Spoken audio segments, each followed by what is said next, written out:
రక్తంతో నడుపుతాను రిక్షాను, నా రక్తమే నా రిక్షకు పెట్రోలు.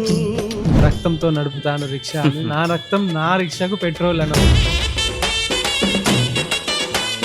ట్రావెలింగ్ చేయడం ద్వారా కూడా అసలు జనాల జీవితంలో ఎలాంటి మార్పు వస్తుంది, వాళ్ళ గురించి ఏం తెలుసుకోగలుగుతారు, అసలు ఎందుకు ట్రావెలింగ్ చేయాలన్నట్టు కూడా. ట్రావెలింగ్ ముందు రంజిత్ అనేటోడు వేరు, ట్రావెల్ తర్వాత రంజిత్ ఆన్ వీల్స్ అనేటోడు వేరు.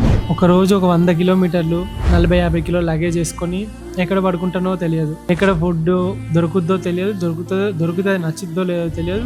ఎన్నో కొండలు వస్తాయి, ఎండ వాన చలి, చావును జయించిన, బ్రతుకును ఎట్లా బ్రతకాలో నేర్చుకున్నా, బాధ్యతలు నేర్చుకున్నా. నా దేశం ఎలా ఉండకూడదు, యువత ఎలా ఉండకూడదు, ఈజీ మనీ కోసం ఎలాంటి పనులు చేయకూడదు, అండ్ ఎలా రెక్లెస్ గా ఉండకూడదు. కర్ణాటక మురుదేశ్వర్ దాటి గోకర్ణకు వచ్చిర్రు, కిడ్నాప్ అయింది. కిడ్నాపా?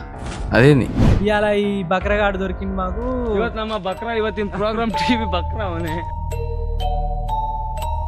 నన్ను అందులో ఆగం చేసి వీళ్ళు వెళ్ళిపోదామని చూసారు. సాయంత్రం 6:30-7 అవుతుంది. పోలీసు వాళ్ళు ఆపితే దగ్గర దాకా వచ్చి కట్టుకొట్టింది.